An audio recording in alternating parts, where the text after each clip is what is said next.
दादा साहब फाल्के अवार्डों की अपनी श्रृंखला में आज हम बात करेंगे बॉलीवुड की एवरग्रीन एक्ट्रेस रेखा की, जिन्होंने अपनी बेमिसाल अदाकारी और खूबसूरती के दम पर बॉलीवुड में दशकों तक राज किया। आगे बढ़ने से पहले आप हमारे इस चैनल को लाइक और सब्सक्राइब जरूर कीजिए ताकि हमारी ये सारी वीडियोज आप तक पहुंचती रहें, और अगर आपको हमारा ये वीडियो पसंद आए तो इसे शेयर भी कर दीजिए। तो आइए जानते हैं सदाबहार रेखा के रहस्यमयी जीवन के बारे में। उनका जन्म 10 अक्टूबर 1954 को चेन्नई में हुआ था।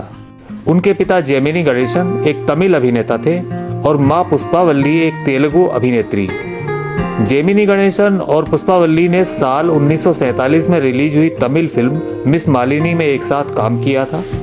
इसी दौरान दोनों के बीच नजदीकियां बढ़ने लगी। हालांकि उस समय जेमिनी गणेशन पहले से शादीशुदा थे। साल 1954 में उनके अफेयर की खबरों ने खूब सुर्खियां बटोरी, जब पुष्पावल्ली ने शादी से पहले ही एक बेटी को जन्म दिया।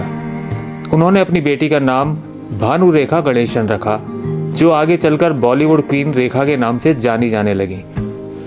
लेकिन रेखा ने अपने नाम के साथ कभी भी अपने पिता का सरनेम नहीं लगाया, क्योंकि उनके पिता ने उनकी मां को कभी अपनी पत्नी का दर्जा दिया ही नहीं था।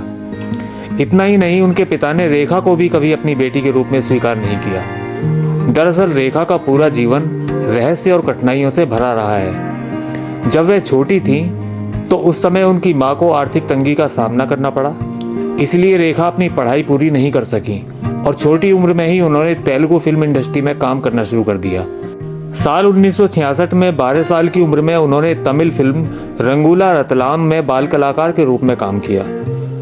रेखा ने साल 1970 में फिल्म सावन भादों से बॉलीवुड में अपने फिल्मी कैरियर की शुरुआत की थी और यह फिल्म बॉक्स ऑफिस पर हिट रही। इसके बाद रेखा रातों रात स्टार बन गई, लेकिन उन्हें बॉलीवुड में असली पहचान साल 1976 में रिलीज हुई फिल्म दो अनजाने से मिली। इस फिल्म में उन्होंने बॉलीवुड के महानायक अमिताभ बच्चन के साथ काम किया था। इस फिल्म में अमिताभ बच्चन और रेखा की जोड़ी को दर्शकों ने काफी पसंद किया। अपनी सभी फिल्मों के जरिए रेखा ने खुद को एक वर्सेटाइल एक्ट्रेस के रूप में साबित किया।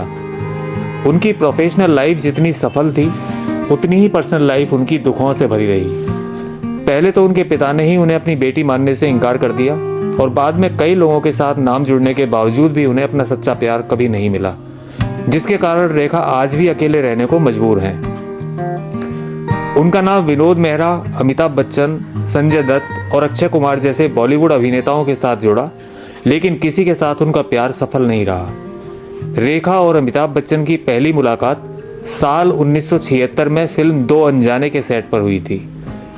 इस फिल्म की शूटिंग के दौरान दोनों के बीच दोस्ती हुई और धीरे धीरे उनकी दोस्ती प्यार में बदल गई। लेकिन दिलचस्प बात यह है कि जब दोनों के बीच नजदीकियां बढ़ रही थीं, उस समय अमिताभ बच्चन पहले से शादीशुदा थे। शादीशुदा होने के कारण अमिताभ बच्चन भी रेखा को अपना नहीं सके, जिसके कारण उनकी लव स्टोरी अधूरी रह गई।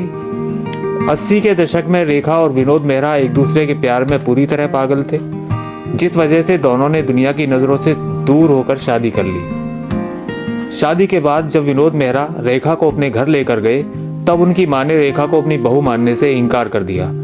इसी वजह से रेखा और विनोद मेहरा की शादी एक दिन भी नहीं चल पाई। दोनों ने एक दूसरे से अलग होने का फैसला कर लिया। वर्ष 1980 में रेखा को यश चोपड़ा की फिल्म सिलसिला में काम करने का ऑफर मिला, जिसमें उन्हें सालों बाद अमिताभ बच्चन के साथ काम करने का मौका मिल रहा था। हाथ में अन्य फिल्में होने के बावजूद अमिताभ बच्चन की वजह से रेखा तुरंत इस फिल्म में काम करने के लिए तैयार हो गई। इस बात से ही अंदाजा लगाया जा सकता है कि रेखा की लाइफ में अमिताभ बच्चन का क्या रोल था। रेखा के बारे में एक बात कही जाती है कि रेखा पुरानी शराब की तरह है। जैसे जैसे उनकी उम्र बढ़ रही है, वह और भी खूबसूरत होती जा रही है। आज भी वह फिट एंड फाइन होने के साथ साथ बेहद ग्लैमरस दिखती हैं। लेकिन एक समय ऐसा भी था जब रेखा को लोग मोटी और सांवली कहकर मुंह फेर लेते थे। बॉलीवुड की सदाबहार अभिनेत्री रेखा आज फिल्मों से दूर हैं, लेकिन फिर भी वह अरबों की संपत्ति की मालकिन है और वह बेहद लग्जरी लाइफ जीती हैं। एक रिपोर्ट के मुताबिक उनकी कुल संपत्ति $40 मिलियन यानी करीब 25 अरब रुपए है।